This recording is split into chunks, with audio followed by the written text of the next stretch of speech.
Should Twitter follow suit, or should we be allowed to see the group use social media? Particularly, you can email us on that point. And joining us now is our very own Andrew Doyle, who thinks that it is about right to see these posts on social media. Andrew, what are your thoughts on this? Should Twitter just ban them outright? No, I don't think they should. Obviously, the Taliban are a monstrous regime and have perpetrated some terrible acts. And in fact, the other day it was reported that they'd killed a woman for not wearing a burqa. So this is a monstrous group, and I have no hesitation in saying that.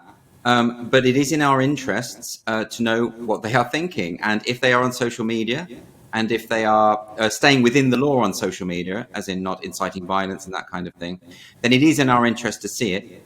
And that is not to in any way endorse anything that they say. It's actually the reverse. By having them present on the internet, on social media, it allows people to hold them to account.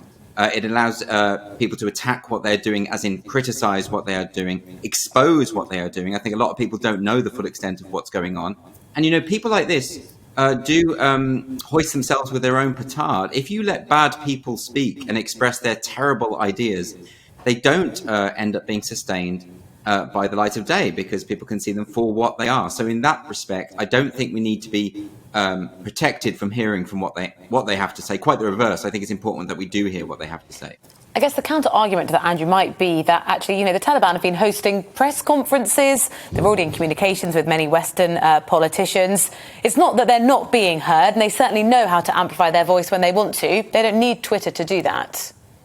No, they don't. So then what's the point in banning them from Twitter? And I worry about this kind of thing, because what this also does is that it sets a precedent whereby we are putting pressure onto social media platforms to ban certain voices. And the last thing you want is to give these social media tech giants more power when it comes to determining what should be included in the public square and what shouldn't be included in the public square. So I'm very nervous about that. Their terms of service are very inconsistently applied. At the time that they were banning Donald Trump for so-called incitement to violence, and by the way, the tweets that they cited were in no way, could no way meet the legal threshold for incitement to violence at Absolutely. all. They wouldn't meet what is called the Brandenburg test in America. So there's that.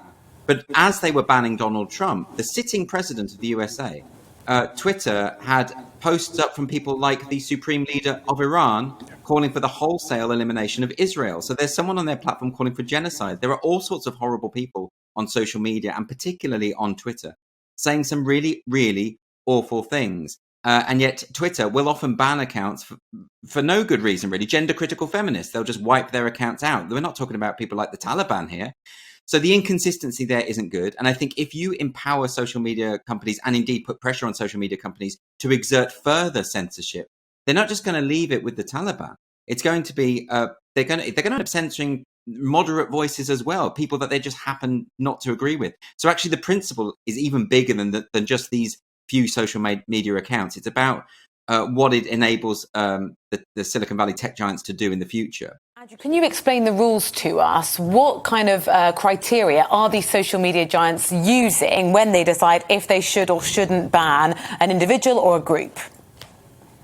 I can't explain the rules to you because their rules are deliberately vague and nebulous. And the reason they are is because they want to be able to ban people with impunity. They want to be able to ban people just because they don't happen to agree with them. This happens all the time. If you look at the terms of service, they will say things like in hate speech or incitement or causing gross offence, or these sort of very subjective terms. No one really knows why. If you ever do get banned by Twitter, by the way, and you can appeal it, you'll get an automated response, and often they won't tell you what it is you've done wrong. I know lots of people who've been banned off social media and they've never said anything offensive in their lives, and they're never told why. So it's sort of Kafka-esque. There's a crime that you've committed, but you don't know what the crime is. Now, look, when someone like the Taliban, it's quite clear what their crimes are. No one's going to argue with that. And obviously, that to me is a separate issue. We're talking about social media, and it is a different issue from how we should deal with the Taliban and how we should deal with terrorism.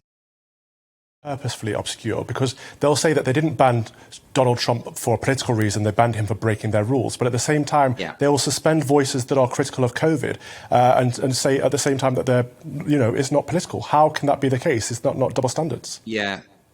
we've seen the dangers of big tech censorship. I mean, we've seen it with the way in which they banned. Often YouTube took videos offline if they were talking about the possibility that the COVID virus was leaked from a lab in Wuhan. And now everyone thinks that's likely. Even the Biden administration is looking into that. So the bottom line is, don't let social media decide what we can and cannot read. Don't let them decide what is true and what is false, because they do have a political agenda. More specifically, they have a very clear ideological agenda. Social media companies hire thousands of people to monitor content, and those people have to actually take a test to show that they've got the right opinions. So it's absolutely not the case that these are non-partisan agents in all of this. They are the multi-billionaire companies that operate the de facto public square, and they can choose where the parameters of acceptable speech lie, and they happen to frame the Overton window as it. Who should be able to choose then who's allowed to be on Twitter, if not Twitter?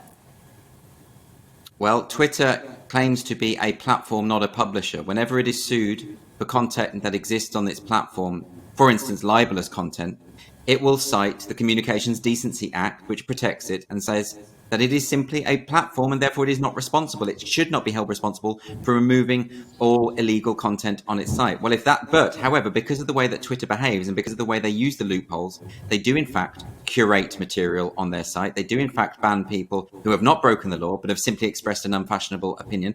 Therefore, they enjoy all of the legal protections of being a platform, and yet they are, in fact, a publisher. And if they're going to act as a publisher, then they should be held account for all the material that appears on their site. It's as simple as that. And therein lies some of the tension. Andrew, thank you very much for laying out the case there. Your views on this as well, please do get in touch. Welcome to the GB News YouTube channel. You can watch us live 24 hours a day, catch up on your favourite shows, and join in the conversation in the comments below. Don't forget to subscribe and you'll never miss any of our exclusive content.